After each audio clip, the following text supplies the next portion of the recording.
이동영구 TV 오신 여러분 환영합니다. 저는 스포츠조선 유동영. 루키더 바스켓 이동환입니다. 예, 12월 셋째 주 KBL 룸런 팩트 2부 순서 한번 시작을 해보도록 하겠습니다. 자, 2부에서도 많은 소식 준비가 돼 있기 때문에 기대하세요.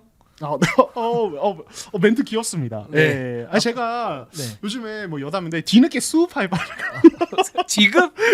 집안 왔다 갔다 하면서 네. 이제 분위기 다 죽었는데 혼자 와 이러면서 네, 네. 보고 있거든요. 네. 제가 거기서 이제 리정 씨를 되게 좋아합니다. 아, 리정. 예, 너무 밝고 아, 그 느낌이 잘하죠. 있는데 방금 네. 이제 리정 기자- 리정 이거잖아요. 예, 리정. 네 맞아요 이건데 네. 유동혁 기자 방금 그 기대하세요 이 멘트가 리정 씨를 생각나게 하네요. 네. 아, 저는 모니카 좋아합니다. 아 모니카. 네네. 아 그렇죠 또 유동혁 기자가 사실은 저희 농구 기자계 모니카 같은 존재입니다. 아, 그러지 마세요, 제발. 아, 그 아니라니까. 베테랑 대선배 아니라니까요. 류니카 저 보면서 솔직히 보면서 동료 선배 느낌. 저 베테랑 엄청난 존재감. 네 그렇습니다. 아는 것도 없고 그냥 꼰대입니다. 예, 아는 것도 없고 꼰대. 류니카. 자, 네. 2부 댓글로 한번 넘어가. 네 좋습니다. 자, 댓글우선 정책에서 댓글부터 소화를 하고 가보도록 하겠습니다. 자, HY님이 DB 가스공사 경기하기 전이라 희망적으로 봐주셨나봐요. 저희 팀 그냥 망했어요. 이게 월요일 경기에서 완전히 네. DB가 좀 크게 졌죠. 아, 희망을 놓지 마세요. 괜찮아요. 네. 나쁘지 않아요. 아직 지금 테스트를 하고 있는데 뭐 오브라이언트 지금 부진하죠, 약간. 그 트리플 플러스도 좀 성기죠. 그렇죠. 아, 괜찮다니까요. 좀만 더 지켜보세요. 그쵸. 아, 진짜로 한 4-5경기 한 라운드만 쳐. 그렇죠. 그때 보고 좀 이제 평가를 하면 좋을 것 같아요. 3라운드 자체가 좀 과도기인 것 네. 같아요. 이 팀은 지금 정말로. 과도기예요. 네, 그렇습니다. 네, 그렇습니다. 물론 이제 디비전에서 뭐 오브라이언트가 이제 좀 부진한 이유에 대해서 말씀을 드릴 거고 뭐가 문제인지 얘기를 드릴 테지만 저는 나쁘지는 않다고 봐야지. 네. 실제로 주말 경기 다 이기기도 했었고. 아, 그렇죠. 네, 네, 네, 네. 좋습니다. 우후님이 두경민, 이관이 둘 다 좋아하는데 동영민 선수 이번에 재밌게 맞받아치면 좋겠다는 이렇게. 예.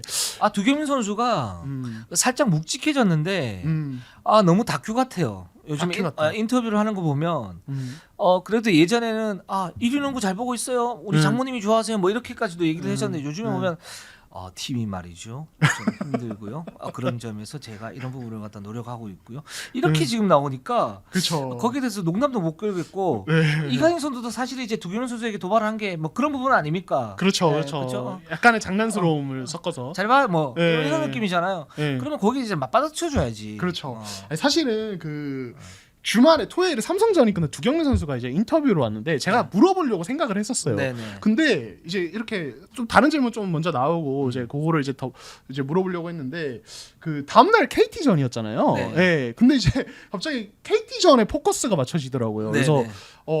그 얘기를 그러니까 서동철 감독님이 주말에 가스공사전까지 다 이기겠다 이렇게 미리 이제 인터뷰에서 얘기를 했는데 네. 유동 감독님이 두경민 선수 시켜서 인터뷰할 기회 있으면 우리도 꼭 이긴다고 전해주라고 얘기해서 갑자기 KT 무조건 잡는다 약간 이렇게 네. 돼가지고 제가 거기서 갑자기 이관희 선수 얘기가 좀 그런 거예요. 그래서 네네.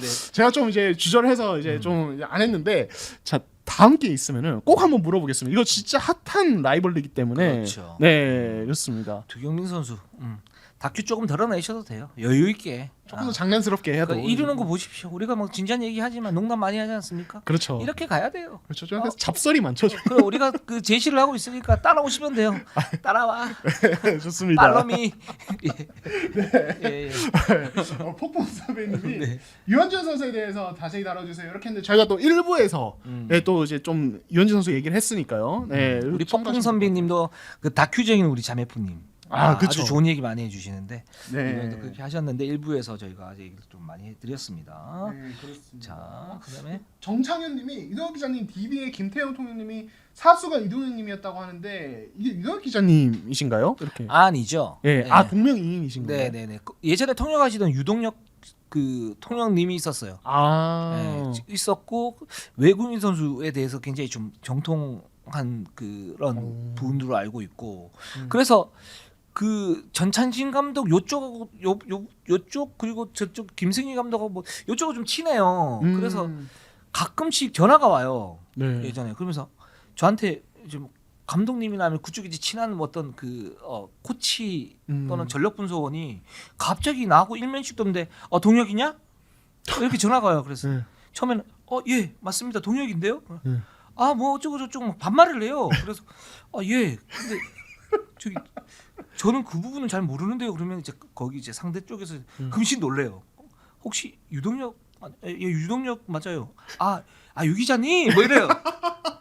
그래 얘 동명이인이 있다고 막 그렇게 얘기하시고 그런 식으로 고급 정보를 캐내시는군요.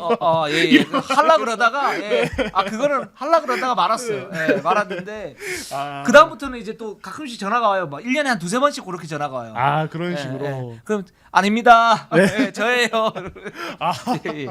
그렇군요. 네네네. 좋습니다. 계시다는 거. 다른 분이라는 점 네네. 답변을 이제 드리도록 네네. 하고요. 그리고 짱병님이 함지훈에 대한 의존도는 이제 신뢰도 문제라 외국 선수 문제입니다. 이렇게 하시면서 이제 함지훈 의존도 해결은 외국 선수가 해결해 줘야 된다. 이렇게 네네. 얘기를 하셨는데 저희가 또 모비스 얘기 또 저희가 일부에서 좀 딥하게 다뤘습니다. 그렇습니다. 네. 그 용병 문제라고 하셨는데 이제 전체적으로 뭐랄까 이제 요즘 이제 라시언 선수 좀 올라오고 있고 그 외국인 선수 문제도 살짝 있긴 하지만 기본적으로 이제 전체적인 선수들이 사이즈와 높이를 가지고 있는데 이 선수들이 경기를 풀어갈 수 있는 어떤 그 능력치가 살짝 부족한 거죠. 그렇다 보니까 승부처에서는 이제 함준 선수가 해결하는 그런 경우가 많고 우전도가 자연스럽게 심해지는 경우가 좀 있다. 좀 이렇게 말씀을 드릴 수 있을 것 같습니다. 네, 좋습니다. 네, 자 그러면 이분은 KGC부터 한번 가보도록 하겠습니다. 자, KGC 파죽의 3연승을 달리고 네. 있습니다. 이게 진짜 갑자기 확 떨어지다가 다시 확 올라가고 있습니다. 그리고 지금 이긴 상대들을 보시면은 SK, KT, 오리온이에요. 저희가 지난주에 그렇게 비판을 했는데 네. 바로 3연승. 네. 그렇습니다. 그래서 이제 김세희 감독이 이제 그 SK전부터 바로 교통정리에 네. 들어간 모습이 있었는데 네. 그 이제 이 박지훈을 지금 기존의 어떤 좋았을 때 어떤 멤버들과 섞어 쓰는 시간을 줄이고 네. 아예 이제 다른 백업 멤버들과 같이 선발로 투입해서 먼저 체력 안배 그리고 이후에 어떤 기존 선발들을 투입해서 그 선수들을 끝까지 쓰는 식으로 지금 로테이션의 변화를 줬고 이게 좀 좋은 효과가 좀 나오고 있는 것 같아요. 이게 뭐 KT전도 그렇고 특히 이제 SK, KT처럼 KGC보다 어떤 객관적인 어떤 뎁스 자체가 두터운 팀을 상대로는 이런 식으로 운영을 하고 있고 이게 좀 좋은 효과를 거두고 있지 않나 그런 생각이 듭니다. 네. 저희가 지난주에 뭐 그렇게 말씀을 드렸었잖아요. 네. 기존에 있는 선수들이 있고 그다음에 이제 양희종이나 박지윤은 백업 멤버로 이제 두텁게 이렇게 한 다음에 거기에서 조금씩 맞춰 나가는 게 훨씬 더 좋을 것 같다라고 말씀드렸는데 그걸 바로 이제 실행을 좀 하시는 것 같아요. 그런 부분이 있고 또 KGC가 기본적으로 멤버가 좋습니다. 특히 변준영 선수가 이번 주에 너무 좋았어요. 저희가 조금 더 SK 얘기를 타겠지만은 네. 지금 시점에서 KBL 탑가드가 누구인가 네. 이런 생각했을 때 이 변준현이라는 이름을 언급을 안 할 수가 없을 정도로 너무 잘하고 있어요. 빼놓고 얘기를 못 할 것 같아요. 그러니까 이게 1라운드, 2라운드 이 선수도 이제 기복 있는 선수이기 때문에 뭐 1라운드, 2라운드 이렇게 봤을 때 이 선수가 여전히 잘하긴 하지만 계속적으로 잘했긴 했지만 언제 좀 떨어지지 않을까 그랬는데 지난주는 진짜 상당히 잘했습니다. 특히 이제 SK는 김선영 선수가 있고요. KT는 허운 선수, 정성호 선수가 있고 오리온은 이대성, 뭐 이정현 이런 선수도 있는데 밀리지 않았어요. 약간 도장 깨듯이 잡아버렸죠. 네, 진짜 네. 도장 깨듯이 이렇게 해버리니까 이 변준영을 이렇게 가지고 가는 게 저는 KGC가 맞는 것 같아요. 1번으로 이제는 네네. 확실한. 예. 그 현대모비스가 지금 원가드를 쓰면서 이제 남은 선수를 이제 윙맨 자원으로 많이 기용을 하고 있고 거기에 이제 더블 포스트 이렇게 세우고 있지 않습니까? 이게 이제 상대에게 주는 어떤 압박이 굉장히 심한데 문제는 현대모비스는 원가드를 쓰다 보니까 세트 오펜스에서 어떤 그 약점 그리고 상대 압박이 왔을 때 볼 핸들러의 어떤 약점들이 있는데 변준영은 변준영은 그런 약점들이 없어 보여요. 그렇죠. 네, 그러니까 KGC는 그냥 변준영 원가드에 전성현 문성곤 쓰고 오세건 쓰고 외국인 선수 쓰면 그 자체가 굉장히 좀 강해요 기본적으로. 그렇죠. 예, 예. 예. 그래서 저는 계속적으로 이렇게 가지고 가는 게 좀 좋을 것 같고 이게 뭐 박지훈이 올라오거나 아니면 뭐 양희종이 올라오면 양희종은 이제 로테이션을 돌리면 되는 거고요. 그렇죠. 박지훈이 올라올 경우에 이제 그러면 변준영하고 투가드를 쓸 것인가? 그랬을 경우 이제 높이가 약간 좀 떨어질 수 있죠. 그렇죠. 외곽의 어떤 압박은 좋아지지만 그렇게 되면 지금 SK나 KT 같은 윙맨 자원들을 갖다가 윙맨 자원을 대응을 할 때 힘들어질 수 있잖아요. 그렇죠. 그러니까 이제 투가드를 그럼 과연 언제 쓸 것인가 이런 부분은 굉장히 좀 디테일하게 쪼개가면서 쓸 필요가 있는 거고 만약에 박준영이 올라온다 그러면 변준영이 이제 체력 그 어떤 보강 위주로 백업 자원으로 이렇게 쓰는 게 조금 더 낫지 않나. 그리고 올 시즌 플랜은 그렇게 가져가는 게 낫지 않나라는 생각이 들긴 하는데 이 부분 좀 더 지켜봐야겠죠. 변준영이 이제 떨어질 수도 있긴 하긴 하지만 그러니까 그렇죠. 근데 변준영 지금은 너무 좋다. 그래서 사실상 베스트 5를 만약 가드에 한 자리 뽑는다 그러면 저는 변준영이에요. 변준영 무조건 넣으신다. 네, 예. 사실 이제 이것도 저기 네. 유니카에 대한 제가 또 이제 극찬일 수 있는데 네. 지난 시즌 전에 네. 예, 조금 약간 지나긴 했지만 지난 시즌 전에 네, 이호 네. 기자가 변준영 베스트 5 들어간다. 네. 약간 타이밍이 지났지만 드디어 약간 실현이 되어가는 모습. 제가 좀 성급했죠. 아니 근데 토마스도 그렇고 성급했지만 맞아 떨어져가고 있어요. 예, 대단하십니다. 그 역시 사이에 욕 무지하게 먹습니다. 시간이 좀 많이 걸리긴 했죠. 괜찮아요. 근데 네. 뭐 이거 틀릴 수도 있고 맞을 수도 있는데 근데 이게 진짜 잘 되고 있는 것 같아요. 변준영 선수는 그런 개발들이. 예, 그러니까 저희가 그 지난 시즌에 어떤 이 변준영 선수의 아쉬움에 대해서 얘기했던 어떤 미드레인지 점퍼의 어떤 부재 그리고 뭐 이제 어떤 본인이 이 선수의 어떤 안 좋은 습관들의 어떤 문제, 이 김세희 감독도 지적을 좀 많이 했었고 일단 점퍼가 이렇게 왔다 갔다 하는 부분이 되게 불안했었는데 최근에 이 선수의 딥스리나 이런 점퍼들을 보면은 거의 이제는 좀 믿고 봐도 되는 수준. 여기에 이제 기본적으로 파워가 기반이 된 돌파를 하다 보니까 상대의 어떤 가드가 좀 이제 뭐 예를 들어 김선영과의 매치업을 보면은 파워가 안 된다든지 어떤 이런 것도 못 쫓아가면은 그냥 쭉쭉쭉 밀려버리더라고요. 그렇죠. 그러니까 이런 부분이 있다 보니까 약간 알고도 못 막는. 여기에 이 선수만의 유니크한 리듬이 있다 보니까 상대가 대응하기가 되게 어려워요. 예측 수비가 되게 어려운 선수가 돼버려서 굉장히 무서운 선수가 된 것 같습니다. 이 선수는 기본적으로 실링이 높아요. 음. 가지고 있는 게 많아요, 엄청. 제가 볼 때는. 그러니까 이제 헤지테이션 무브 같은 경우에도 좀 타고난 부분들이 있고. 그렇죠.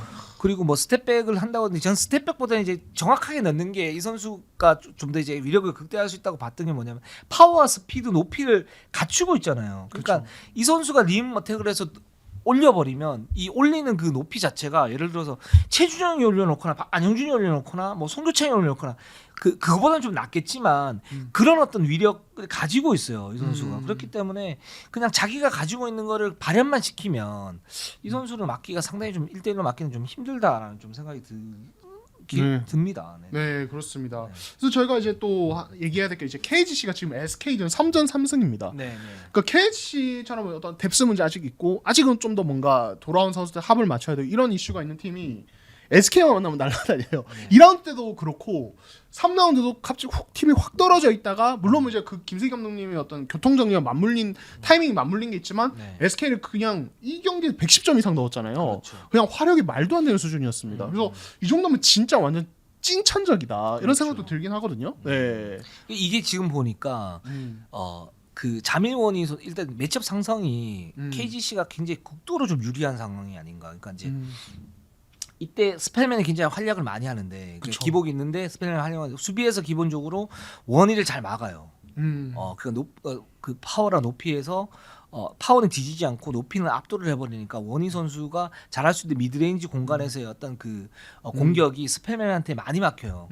그리고 SK가 리머텍을 그래도 이제 계속 하는 편인데 최준영이나 안영준이 여기에서 지금 스펠맨의 어떤 높이를 이제 감당을 할 수가 없어요. 그리고 옆에 이제 윙맨들 문성곤이나 뭐 전성현이 나쁜 선수도 아니고 오세근까지 있으니까 그렇죠. 이게 굉장히 힘들단 말이죠. 그 힘든 상황에서 김선영이 변준영한테 막혀요. 네, 맞아요. 그러니까 SK가 지금 할 수 있는 게 많이 없어요, 기본적으로. 맞아요. 네. 그러니까 김선영이 1라운드에 비해서 이제 약간 폼이 약간 떨어져 있는 상황에서 이제 변준영과 매치업에서 그러니까 저는 김선영의 어떤 이 수비력 문제에 대해서는 사실 꾸준히 언급이 되어 왔었지만은 변준영과 매치업을 보면서 이거는 좀 이 둘은 완전 극상성이구나라는 생각이 들었어요. 그러니까 김선영의 수비 약점이 그냥 변준영한테는 완전히 너무 좋은 먹잇감이 되더라고요. 예, 그래서 그런 부분 뭐 이제 파워의 문제도 있겠지만 어떤 스크린 대처 능력이라든지 이런 부분에서 변준영이 너무 잘 요리하는 부분이 있는 것 같고 그리고 결국에는 문성곤, 오세근, 이 스펠맨 이 프론트 코트 라인이 SK랑 했을 때 높이 싸움을 했죠. 어떤 리바운드 어떤 경합에서 오히려 KGC가 특히 뭐 공격 리바운드 이런 부분은 우위를 가져가는 부분이 있고 그리고 뭐 최근 3라운드 맞대기 문성곤의 슛이 1라운드 때처럼 좀 터지기 시작하면은 이건 오히려 KGC가 우위를 잡고 가져가는 부분이 생겨버리니까 이거 정말 극상성이구나 여기도 이런 생각까지 같이 들었습니다. 네. 근데 올 시즌 이제 KT하고 게임을 할 때 KGC가 이렇게 보면 조금 다른 게 뭐냐면 이제 라렌이 밖으로 빠지잖아요. 그렇죠. 그랬을 때 스펠맨이나 몬노가 이제 나와야 되잖아요. 그랬을 경우 이제 안쪽이 비는데 이 안쪽으로 뭐 하윤기나 양홍석이나 이런 그 양홍석이 파워가 좋기 때문에 문성건이나 전성현이 막기가 좀 버거워하는 그런 느낌이 있고 그다음에 허훈이 기본적으로 KGC전에는 굉장히 강해요.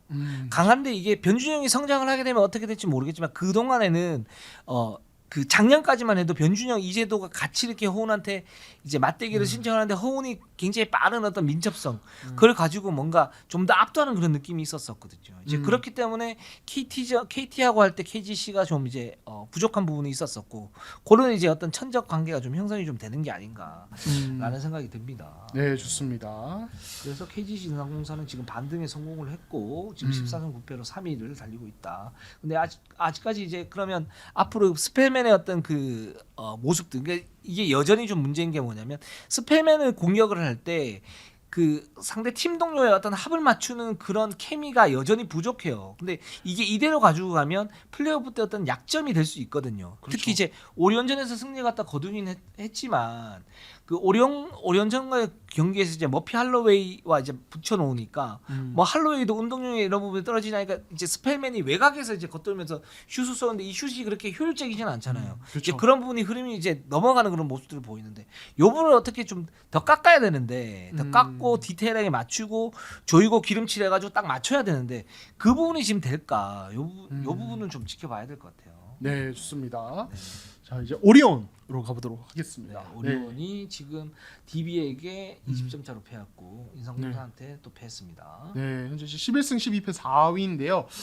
이 팀은 일단 외국 선수 이슈가 너무 크게 발생을 했습니다. 그렇죠. 네. 마커스 데릭슨이 네. 바로 퇴출이 됐죠. 네, 도핑 테스트에서 적발이 돼가지고 이제 바로 퇴출이 됐고요.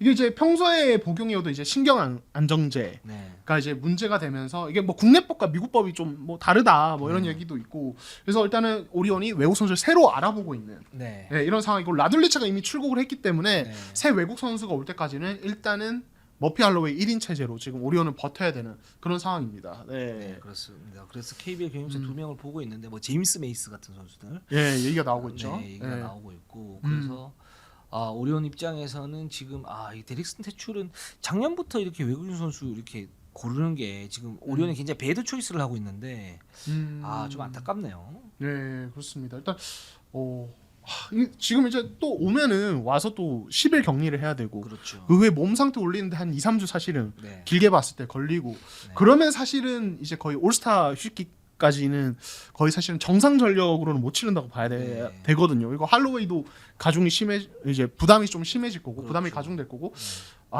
그러면 이제 오리온이 또 이제 시즌 중반 운영에 또 차질이 생기니까 이게 되게 좀 큰 변수가 나와버린 것 같아요. 네. 그렇습니다. 오리온이 사실은 그 동안에 저희가 뭐 좀 이제 그 희화해서 탄광오리 농구라고 그랬는데 이제 약팀에게는 좀 이기고 강팀에게는 좀 패하는 그런 모습들 같아 보였는데 그 이 부분이 사실 외국인 선수 두 가지 요소라고 보거든요. 외국인 선수가 제대로 갖춰지지 않은 것.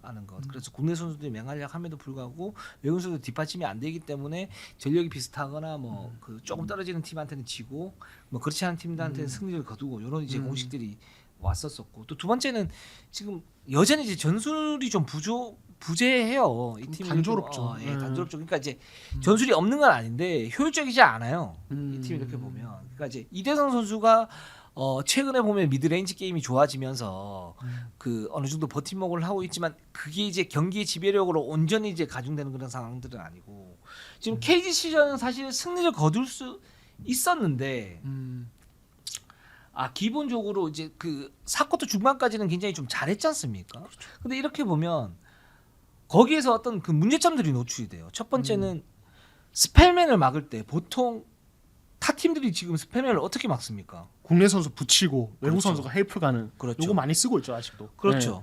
그 상태에서 그 승부처에서 이승현 선수가 이렇게 막아요. 스펠맨이 돌아서 골 밑으로 전진을 해요. 근데 여기에서 그러면 할로웨이 선수가 뭐 하이포스트다 로포스트 그 중간 지점에 있었는데 거기서 바로 들어와 주면서 그 뭔가에 헬프가 들어가거나 거기서 압박이 들어가야 되잖아요. 근데 멍하니 있어요. 그런 이제 수비 조직력이 순간순간 맞지가 않아요. 특히 승부처에서. 그리고 공격 같은 경우에도 이정현 선수도 2대0 능력이 괜찮고 지금 이대성 선수도 미드레인지 점퍼가 막 괜찮은 그런 상황이잖아요. 근데 이 맨볼 핸들러가 이렇게 있으면 그 선수가 공격을 한다 그러면 그 선수에 의해서 끝나거나 그 선수에 의해서 파생되는 옵션이 많지 않아요. 거기에 보면 이대성이 한번 잡으면 이정현은 서 있고 스트레치용으로 외곽에 서 있고 이정현이 잡으면 이정현이 잡으면 이대성이 그렇게 반대로 하고 그러니까 이 두 선수를 엮으면서 뭔가 하는 그런 모습들 또는 이 선수들이 안 잡으면 그냥 이승영과 할로웨이 하이로 게임 거기에만 그치니까 상대가 승부처에서 수비 집중력이 굉장히 올라온 상태인데 그 상태에서 수비하기가 굉장히 좀 수월해진다는 거죠. 이런 부분들이 있는데 이런 부분들이 사실 오리온의 지금 어떤 그 스포츠 전술이 좀 단순해지면서 문제점이 좀 나오고 있고 그렇기 때문에 접전 상황에서 좀 패하는 원인이 아닌가라는 생각이 듭니다. 네, 그러니까 이제 그 이정현과 이대성을 좀 같이 묶으려면 뭐 이동 기자가 한 지난 2주 동안 또 얘기를 좀 하셨는데 그 뭐 SK 어떤 위브 액션, 그러니까 그런 네. 이제 교차로 이제 핸드오프 받으면서 이제 한 번씩 돌파를 어떤 노려보는 이런 루트를 쓴다든지 혹은 이제 그 스태거 스크린하죠. 더블 스크린을 가는데 그렇죠. 한 명을 가드를 섞는 거예요. 이대성 같은 선수는 사이즈가 좋기 때문에 그렇죠. 섞어서 이대성이 팝아웃 했다가 이정현이 빼주면 이대성이 거기서 그렇죠. 순간적으로 1대1 돌파를 노리는 이런 식의 어떤 다양한 어떤 사전 작업들을 짜볼 수 있는 사실은 오리온이 뭐 지난 시즌부터 이런 사전 작업들이 좀 되게 적은 편이고 그 사전 작업을 하더라도 좀 그게 좀 단순해요. 결국에는 서서 이제 공격을 하는 식으로 가니까 아 이런 부분은 사실 이게 개선이 되지 않으면 결국에는 또 선수 개개인 어떤 능력이 좀 의존하는 식으로 끝까지 갈 수밖에 없지 않나라는 생각도 듭니다. 굉장히 예리한 네. 지적을 해주셨는데 예를 들어서 이제 그 스트롱 사이드에서 메인 볼 핸들러 예를 들어서 이정현이 잡았다 그러면 이대성이 이제 스태거 스크린 그러니까 더블 스크린 받아가지고 뭔가 이제 나오면서 오픈 찬스를 만들 수도 있고 또는 그러면서 이제 모션 스트롱 이제 움직임을 갖다 보이면서 거기에 따른 어떤 옵션들을 만들 수 있는데 여기에서는 지금 이제 오프 더 볼 스크린도 그렇게 많지가 않아요 사실 오리온은. 맞아요. 좀 이제 좀 정적인 농구를 하는 그런 모습들이 있죠. 이제 이런 부분만 좀 이제 수정만 간단히 하면 그 제가 볼 때는 워낙 능력이 좋은 선수들이기 때문에 좀 더 많은 그리고 좀 더 효율적인 어떤 공격 루트가 발생을 할 수 있는데 이런 부분이 좀 부족하지 않나라는 생각이 듭니다. 네, 좋습니다. 네, 자 오리온은 여기까지 하도록 하고 오리온이 지금 할로웨이 지금 그 1인 체제이기 때문에 살짝 이제 위기가 왔다. 이런 모습, 이런 얘기를 갖다 좀 드리고 지금 중위권이 굉장히 혼전입니다. 그렇습니다. 11승 12패가 너무 많아요. 지금 공동 4위만 4팀으로 알고 네, 있어요. 네, 네. 저는 그러니까 공동이 없었던 적이 없어요. 지금 신개막하고 네, 나서 네, 네. 주기권이 그냥 아주 기가 막힙니다. 왔다 갔다. 네. 한번 미끄러지면 나락이에요. 그렇죠, 나락이에요. 네, 그렇습니다. 자, 그리고 SK 한번 가보도록 하겠습니다. 현재 이제 16승 7패 2위고요. 인삼공사전에 이제 좀 많은 시점에서 패했는데 LG KCC 확실하게 이제 잡으면서 연승 다시 달리고 있습니다. 그러니까 뭐 사실 SK는 저희가 계속 얘기하지만 이 리머텍 기반의 어떤 팀이고 이 부분에서 상대 팀들이 이제 준비를 해오는 부분 때문에 2라운드 때 어려움이 있었는데 요거를 약간씩 이제 해결을 해나가는 이런 이제 모습이 있습니다. 네. 그리고 지난주에 저희가 말씀드렸던 건 뭐냐면 이제 미드레인지 지역에서 핸드프 플레이를 하면서 여기에 순간적인 어떤 찬스가 나면 원이나 안영준이나 최준영이 거기에서 림을 돌진하는 그러니까 리머텍 어떤 변형이죠.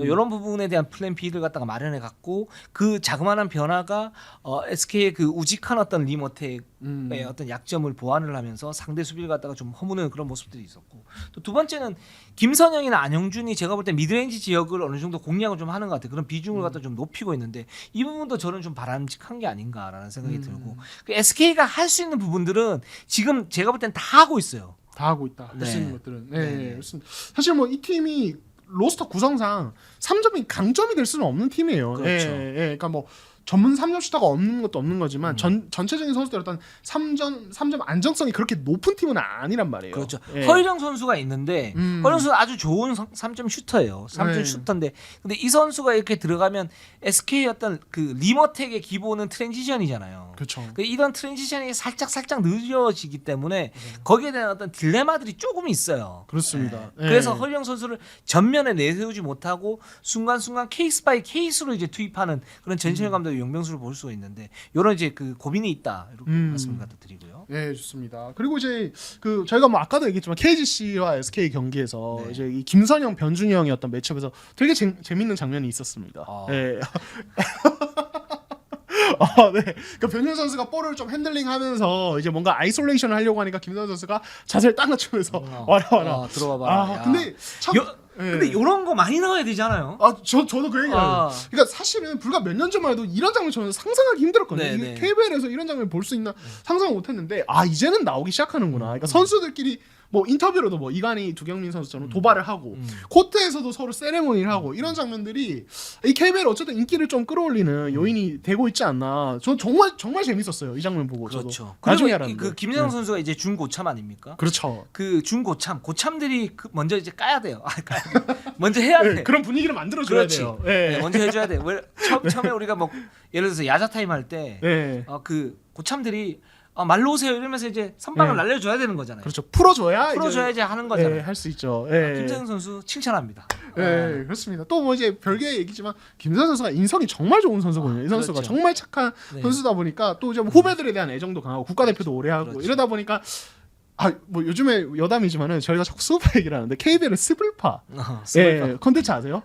엄청 지금 난리가 났어요. 근데 이게 각 팀의 5명의 어떤 좀 인기 선수들이 이제 같이 춤을 춰서 이거 경연을 올스타전 대회에서 경연을 하는 건데 나중에 한번 보시면 좋을 텐데 여기서도 이제 다 좀 분위기가 되게 좋더라고요. 그러니까 이런 이 KBL이 확실히 좀 이런 부분에서 분위기가 예전에 비해서 되게 많이 경직되어 있던 게 좀 풀리는 느낌? 노력을 하는 느낌이 있습니다. 선수들 스스로가. 그렇습니다. 김선영 선수 인성이 조인성이에요. 네, 맞아요. 네 그렇군요. 공유하겠습니다. 저는 공유다. 죄송합니다. 넘어갈까요? 그래서 지금 이제 예전에 그 김승희 감독이 변준영의 돌파가 김선영보다 나을 수 있다 뭐 이런 얘기를 했었잖아요. 거기에서 전시열 감독이 아직까지는 아니다. 그래도 김선영이 훨씬 낫지 않냐. 지금 아직까지는 이렇게 얘기를 했는데 좀 어떻게 보십니까? 근데 결이 정말 다르죠. 두 선수의 돌파는. 그거 고려하고 결이 어떻게 다릅니까? 김선영은 정말 말도 안 되는 순간 스피드로 직선적이죠. 엄청나게 직선적인 스피드로 돌파하는 선수고 변준영은 타이밍을 뺏는 선수니까. 그러니까 트렌드의 차이를 딱 볼 수 있는데, 그러니까 저는 이거는 뭐 이제 누가 우위냐를 떠나서, 그러니까 요즘에 변준영의 어떤 돌파를 보면서 느끼는 게 KBL에도 저런 타입의 선수, 그러니까 저는 볼 핸들링 화려한 걸 얘기하는 게 아니에요. 그러니까 요즘에 이제 그 NBA 얘기를 가져오면은 NBA 돌파 잘하는 선수들 보면 루카 돈치치나 이런 선수 보면은 스피드가 그렇게 빠르지 않습니다. 맞아요. 근데 이 선수 돌파를 못 막아요. 팀들이. 스테픈 커리 그렇게 빠른 거 아니에요? 근데 이 선수 돌파를 못 막아요.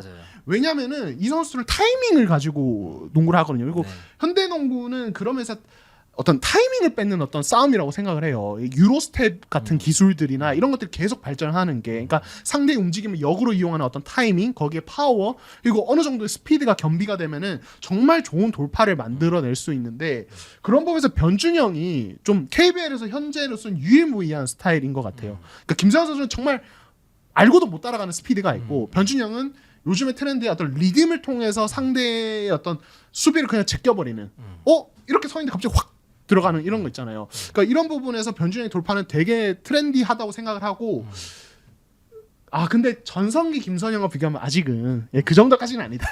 변준영의 돌파는 다시 비교로 돌아가면 이런 생각이 듭니다. NBA로 치면 변준영 약간 제임스 하든 그렇죠. 같은 느낌이 하든도 있고. 그렇고. 그리고 김선영은 그 약간 직선적이니까 잭라빈. 잭라빈. 근데 이제 그게 이제 뭐 기술적 수준은 사실 하든이 높죠. 뭐 그런 의미는 아니고 이제 스타일이 그렇다 보고 있고. 근데 김선영이 아직까지는 전 더 나은 것 같아요. 김선영이 더 좋은 돌파 공격수, 아니면 더 좋은 선수다. 그러니까 돌파해서. 그러니까 변준영이 파워와 특유의 헤지테이션 무브 그리고 높이를 이용한 어떤 그 돌파를 하는데 김선영도 최근에 보면 헤지테이션을 상당히 많이 썼고. 그 체인지 오브 디렉션이 굉장히 뛰어나요. 그렇죠. 그리고 파워가 좋지는 않은데 뭔가 등지고 하는 플레이들이 살짝 나오거든요. 그러면서 유로스텝을 섞어요. 맞아요. 그러니까 쭉 갔다가 섰다가 유로스텝을 하면서 체인지 오브 디렉션에서 쭉 넣는데 그러니까 이 선수들 맡기가 좀 힘들고, 그리고 림 어택을 했을 때 그 골 밑에서 어떤 그 핑거롤 그 센스가 손끝 감각. 그렇죠. 그 센스가 확실히 김선영이 좋아요. 그 변준영 같은 경우 위에서 그냥 얹어서 딱 놓는 그런 느낌이라면 김선영은 좀 틀어가지고 여기서 핑거롤을 하면서 뭔가 놓는 느낌이어가지고. 맞아요. 게다가 이제 김선영 그 플로터도 있죠. 플로터도 가지고 있죠. 플로터도 있죠. 그렇기 때문에 아직까지는 김선영이 더 낫다. 근데 변준영도 못지않긴 하다. 지금 계속 올라오고 있고, 변준영은 지금 이제 뭐 헤지션 무브나 아니면 파워나 로피 이런 부분이 있으니까 여기에서 세 개만 좀 더 갖추면 충분히 추월할 수 있다. 좀 이런 생각이 좀 듭니다. 네, 좋습니다. 이런 비교하는 게 사실은 또 스포츠의 재미 아니겠습니까? 그렇죠. 예, 앞으로 이런 비교를 할 수 있는 선수들이 더 많아졌으면 좋겠다는 그렇습니다. 생각이 듭니다. 예, 예. 그래서 저희가 좀 특별히 준비를 갖다 좀 해봤고요. 네. 자 이제 DB로 한번 가보겠습니다. DB 망하지 않은 DB입니다. 네, 그렇습니다. 이 가스공사전까지의 경기를 보면은 솔직히 조금 참담했어요. 솔직히 진짜 네. 팬분들이 화가 나실 뻔했어요. 네, 정말 네. 경기력이 너무 안 좋았는데 네, 네. 오리온전, 모비스전 잡으면서 조금 이제 반등의 요소를 좀 보이기 시작했습니다. 일단은 결국 키포인트는 뭐 이제 강상제 합류 트리플 포스트 이런 것도 있지만 기본적으로는 이 오브라이언트가 어디까지 올라오느냐, 언제 어디까지 올라오느냐 이게 되게 관건인 것 같은데 이상만 감독님은 아직은 좀 기대 못 미친다. 이제 시간이 좀 흘렀는데 이 정도면 어느 정도 나와줘야 되는데 빨리 좀 보여줬으면 좋겠다. 이런 얘기를 일단 하셨습니다. 네. 그러니까 이 오브라이언트가 어쨌든 키 포인트잖아요. 음. 근데 이 선수가 예를 들어서 자 두 가지 시나리오가 있다고 쳐요. 첫 번째는 딱 요 정도일 경우, 요거보다 조금 더 올라올 경우. 두 번째는 확 올라올 경우. 확 올라올 경우. 자 그런 상태에서 그러면 자 지금 그렇게 좋지 않은데 오리온전에서 어쨌든 78대 58로 승리 거뒀단 말이에요. 20점 차로 승리를 했어요.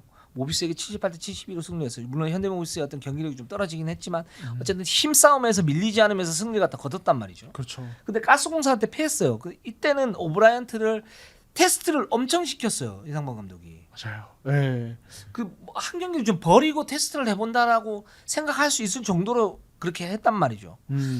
근데 여기에서 이제 그 틀이 뭐냐면 오브라이언트를 그렇게 올려야 하는 그 틀이 트리플 포스트잖아요. 그 테스트를 지금 병행하고 있는 거란 말이죠. 그러니까 경기력의 어떤 기복 낙차가 이제 심할 수밖에 없어요. 근데 그게 DB의 전력을 극대화할 수 있는 길이라고 믿는 것 같아요. 이상범 감독은. 길게 보는 거죠. 그렇죠. 예. 근데 그런 상태에서 그럼 이런 기복이 있는데 오리온을 잡았고 모비스를 잡았다? 그러면 나쁘지 않은 거 아닌가? 게다가 11승 12패 4위. 그렇죠. 예. 어쨌든 중간으로 계속 가고 있으니까 다시. 예. 그렇죠.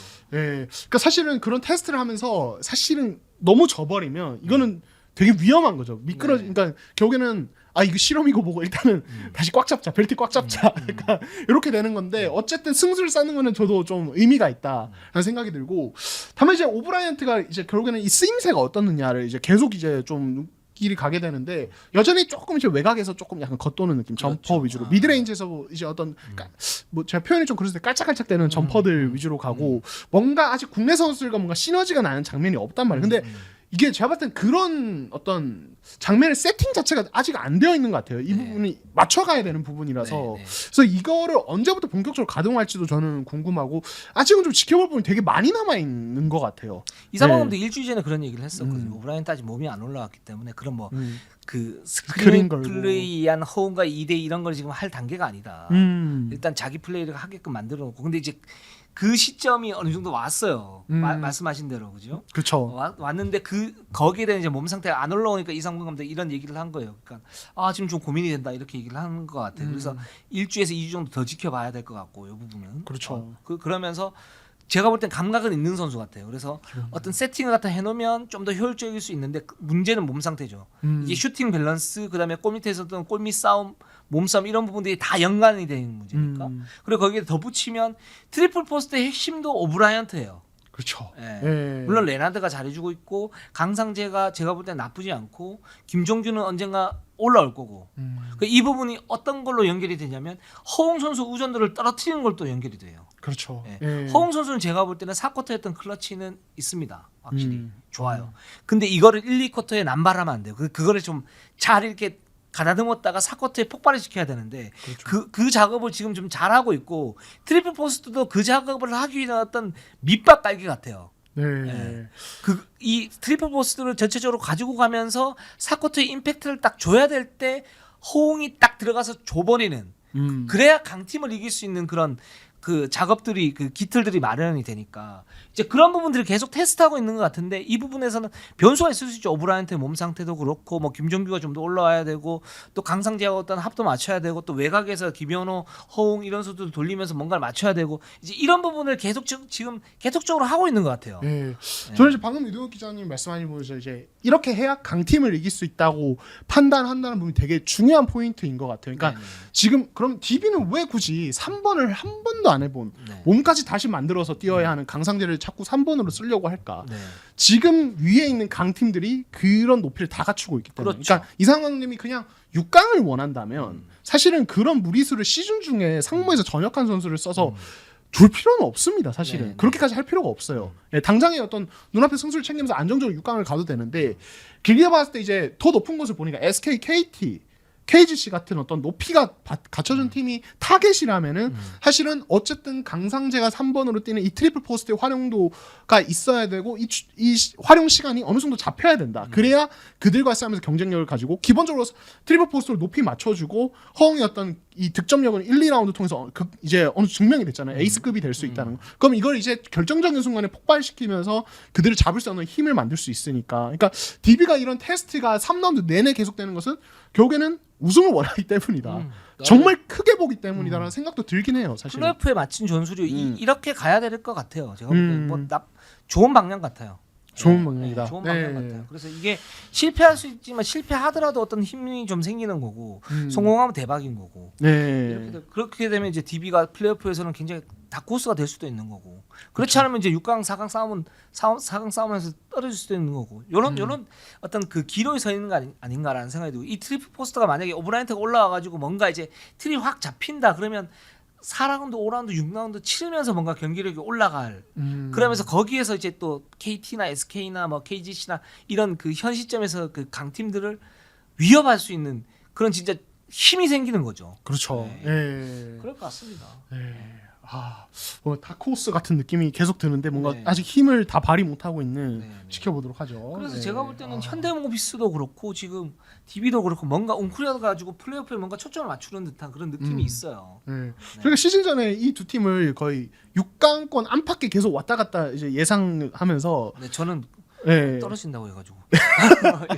근데 저희가 그런 얘기 있잖아요. DB랑 현대모비스는 예측이 안 된다. 예. 근데 실제로 어쨌든 지금 두 팀이 같이 공동 4위 11승 네, 10패 네, 네. 꾸역꾸역 버티고 있고 뭔가 이제 뒷그림을 노리는 네, 네. 뒤에서 뭔가 작업을 치고 있어요. 이 네, 팀들은. 네, 예. 그래서 저 기대가 됩니다. 네, 맞습니다. 좋습니다. 그래서 굉장히 좀 흥미롭고요. 네. 자, LG로 한번 가보도록 하겠습니다. 우리 LG가 지금 네. 8승 15패 9위입니다. 네. KCC한테 승리를 갖다 거뒀고 SK에게 패했습니다. 막 경기는 잘했습니다. 네. 그리고 지금 9위이긴 한데 사실 1라운드 때부터 조성 감독님 좀 얘기를 하셨는데 중위권이랑 그렇게 격차가 안 커요. 맞아요. 예, 그러니까 8승 15패면 지금 저희가 방금 얘기한 DB랑도 3게임 차거든요. 지금 뭐 이제 3라운드 한창 하고 있으니까 사실은 향후에 뭐 다시 한번 좀 격차를 좁힐 수 있는 이런 여지는 계속 남아 있다. 그리고 경기력은 어쨌든 1라운드랑 비교하면 지금은 사실은 훨씬 좋기 때문에 이 부분은 뭐 이제 그래도 고무적이지 않나 이런 생각이 듭니다. 기본적으로. 최근 일주일 경기를 보면 삼성전 빼놓고는 나름 굉장히 잘 싸웠다. 괜찮았죠. 예, KCC전도 승리를 했었고. 예. 그게 이제 기본적으로는 LG의 삼각편대. 아, 참 올드한 편 나오네요. 삼각편대. 빅3. 삼각편대. 네. 아 정말 오랜만에 듣습니다. 자동력 우동환. 그렇죠. 삼각편대. 네. 오른팔 왼팔. 굉장히 올드한 편들입니다. 미안합니다. 네. 이제도 이관희 네. 마레이인데 이들의 힘이 어쨌든 이관희가 사실은 1라운드 때 사실 좀 왔다 갔다 해서 벤치에서 기본적으로 기용이 되면서 좀 이제 조성 감독님 말로는 좀 이제 자신감을 더 키우는 쪽으로 갔는데 최근에는 폼이 확실히 올라와 있어요. 예, 맞아요. 이관희가 기본적인 수준이 있는 그런 선수이고 또 수비에서 압박 능력이 있는 선수이기 맞아요. 때문에 좀 올라가고 팀 기틀을 어떻게 마련하느냐 이 부분이 좀 중요하고 마레이는 뭐 전 마레이만 생각을 하면 난 정말 농알못이었구나. 그런 생각이 듭니다. 저도 엄청 뭐라고 했는데 무섭더라고요. 근데 최근에 지금 부상이 좀 있어가지고 지금 이제 몸 상태를 좀 봐야 되긴 하는데 이 선수는 지금 뭐 LG와 보는 팀들 모두 좀 마레이 공격 리바운드 조심해야 된다 하는데 알고도 털려요 사실은. 활동력이 그러니까 빠르지 않은데 활동력 자체가 너무 좋아요 이 선수가. 뭐 동해번쩍 서해번쩍해요. 그 로포스트의 홍길동이다. 그렇죠. 예. 그러니까 사실은 뭐 공격 리바운드에 대해 감각이 좋아도 파워나 이런 것들 기반이 안 되면 사실은 좀 힘들거든요. 결국에는 시즌을 치를 때. 근데 이 선수가 파워가 워낙 좋다 보니까 그냥 포지션이 너무 잘 됩니다. 네, 그러니까 여기서 나오는 플러스가 너무 많아요. 사실 LG는. 마레이 선수 미안합니다. 우리 너무 원망하지 마레이. 앞으로 우리한테 말씀하세요. 그런 말 하지 마레이. 네, 그렇습니다. 근데 이제 최근에 보면 LG가 어떤 그 공격의 옵션에서는 이재도 선수가 가장 좀 위력적이다. 이렇게 말씀을 드릴 수 있는데 지금 이재도 선수의 어떤 그 특이한 특이점, 그러니까 2대 공격에서 옵션들이 상당히 다양해지고 있어요. 네. 이재도 선수의 가장 큰 특징은 좋은 점은 뭐냐면 퍼스트 스텝이 좋고 순간 스피드가 좋으면서 마지막 그 골 밑에서 레이업 슛할 때 그 디딤발 도약이 엄청 좋잖아요. 그렇죠. 예, 그 부분 때문에 사실 이재도가 골밑 돌파를 제대로 하면 막기가 쉽지가 않다라고 얘기하는데 거기에 이제 미드레인지 점퍼가 있고 점퍼가 있죠. 이제 하체가 이제 좋은 거죠 기본적으로. 이제 그 특징을 잘 살리는 어떤 공격 루트를 가지고 가는 것 같아요. 거기에 이제 마레이가 포함이 되는데 첫 번째는 하이피켈론입니다. 그러니까 네. 30초 라인 좀 떨어진 곳에서 순간 가속을 이용을 해서 이재도의 그 돌파를 갖다 살려주는 전통적인 방식이에요. 근데 이게 이재도이기 때문에 그렇죠. 그리고 마레이가 이렇게 딱 서면 스크린이 괜찮은 선수이기 때문에 여기서 바로 미드레인지 점퍼 그 기회가 나거나 아니면 골 밑에서의 어떤 그 옵션들이 생겨요. 그러니까 두 번째는 이 스페인 피켓롤을 좀 가미를 하더라고요. 그러니까 마레이가 처음에 스크린을 딱 서주고 이재도가 한번 그 스크린을 벗겨서 이렇게 딱 들어왔을 때 서민수가 한번 더 서줘요. 그렇죠. 뒤에서 그러니까 네. 그 마레이의 수비수를 상대로 서주는 거죠. 그렇죠. 우리가 그 흔히 이제 오프더볼 무브에서 굉장히 좀 뭐랄까 핵심 중 뭐 그 메인 중 하나였던 이제 스태거 스크린을 이제 옮겨가는 그런 모습들이 보이는데 그러면서 거기에서 옵션들을 갖다가 창출을 하고 뭐 서민수의 그 피켄팝이라든가 팝아웃이네요. 또는 마레이의 그 피켄롤이라든가 이런 부분을 다 이용을 하죠. 그러면서 이제도 공격까지 효율성을 갖다 높이게 하고 그다음에 세 번째가 이 부분이 알고도 못 막을 수 있는데 그러니까 2대 공격을 원래는 이제 그 메인볼 핸들러하고 빅맨이 주로 하지 않습니까? 그러면 그렇죠. 이제 대표적인 빅맨은 마레이니까 마레이라고 해야 되는데 마레이는 로포스트에서 자리를 잡아요 순간적으로. 그리고 서민수나 그쪽 윙맨 자원하고 2대 공격을 하고 바로 마레이에게 찔러주는 패스를 이렇게 하는. 그래서 마레이를 미끼로 쓰면서 2대 공격을 하는 그런 이제 패턴들이 나오는데 이런 패턴들이 이제도의 어떤 위력을 갖다가 좀 극대화시켜 주는 거 아닌가라는 생각이 듭니다. 네. 이런 것들이 사실은 단조롭지 않게 하는 거죠. 네. 기습성이 있어요, 사실은. 그렇죠. 예, 그러니까 그냥 일반적인 2대2 뭐 이제 스페인 피켓놀이나 뭐 이런 것들 봤을 때 일반적인 2대2를 그냥 막으면 사실 팀들 다 이런 거 다 준비 잘 되어 있거든요. KBL 그렇죠. 팀들은. 네. 예, 근데 여기에 이제 서민수가 뒤에서 백스크린 걸어서 이제 그런 팝아웃하는 어떤 이 스페인 피켓놀을 실시를 하면은 사실은 순간적으로 스위치하기도 애매하고 해치하기도 애매하고 되게 이런 것들이 얽힙니다. 수비 로테이션이나 이런 기존에 준비해온 것들이 사실은 아직은 국내에서 엄청 많이 보이진 않는데 이 스페인 피켓놀이라든지 뭐 이제 제가 사실 가스공사 얘기할 때 다음 주에 한번 좀 얘기를 해보려고 하는데 램 피켓놀, 웨지 피켓놀이라는 게 있어요. 그러니까 스크리너가 스크린 가기 전에 그 스크리너를 위해서 스크린 걸어주는 예 이런 것들이 사실은 많이 쓰이는데 세계적으로 사실은 국내에서 아직 이게 빈도가 그렇게 높진 않아요. 근데 이런 것들이 사실은 2대2 게임의 다양성을 되게 확보해주고 상대가 대처하기 되게 힘들게 만드는 부분이 있거든요. 지난 시즌에 현대모비스 이런 거 되게 잘 썼던 것 같고 네. 그런 것 같은데 그래서 이런 것들이 어떻게 보면 LG의 좀 공격 다양성을 좀 높여주는 부분이 아닌가 싶습니다. 네. 그래서 2대 공격을 하더라도 2대 공격에서 이제 나머지 선수 위크 사이드에 있는 나머지 선수들이 어떻게 움직이느니까 이 부분에 따라 가지고 2대 공격에 대한 파생 옵션이 굉장히 많이 늘어날 수 있고 그렇죠. 또 하나는 2대 공격하기 전에 사전 작업 그렇죠. 이 사전 작업을 어떻게 할 것인가에 따라 가지고 이 공격의 효율성, 공격의 확률이 다 달라질 수 있잖아요. 이런 부분들을 이제 LG는 지금 이재도 선수를 통해서 뭔가를 갖다가 하고 있는 거고 사실 패턴이라고 하는 거는 한 번, 두 번 쓰면 그 다음에 이제 그 레이더망에 포착이 됩니다. 그렇죠. 그래서 이 선수는 이렇게 움직여 저렇게 움직여 그래서 똑같이 가져가게 되면 상대가 거기서 꼭 반격을 해요. 맞아요. 복수를 한단 말이죠. 네. 근데 여기에서 옵션을 한 개, 두 개 정도 가지고 가게 되면 사전 작업이 잘 안 돼요. 그러면서 거기서 균열이 일어나면서 좀 더 공격의 효율성이 있을 수 있는 거죠. 예를 들어서 우리가 가위바위보 게임을 하는데 나는 이거 주먹만 내요. 주먹만 내다 갑자기 변형해서 이걸 했다가 이걸 해버려. 네. 이런 이제 그렇죠. 수싸움이거든요. 그런 거죠. 뭐 가위바위보 타이밍 보면서 보내지 말자. 이런 거 그렇죠. 정말 짜증나게 하는 거예요. 상대 입장에서. 그리고 네. 객관적 전력에 따라 가지고 네. 그러니까 이제 알면서도 못 맞는 이제 패턴들이 있지 않습니까? 아, 그렇죠. 예. 네. 그런 경우는 이제 가위바위보를 하는데 나는 두 개를 가지고 하는 거죠. 뭐 이런 식의. 그렇죠. 예. 그래서 이런 부분들은 굉장히 좀 바람직한 것 같고. 네. 앞으로 많은 팀들이 이런 전략 전술이 좀 많이 나와서 저희가 좀 소개를 갖다 시켜주면 좋을 것 같습니다. 네, 좋습니다. 그래서 LG는 지금 경기력이 나쁘지는 않다.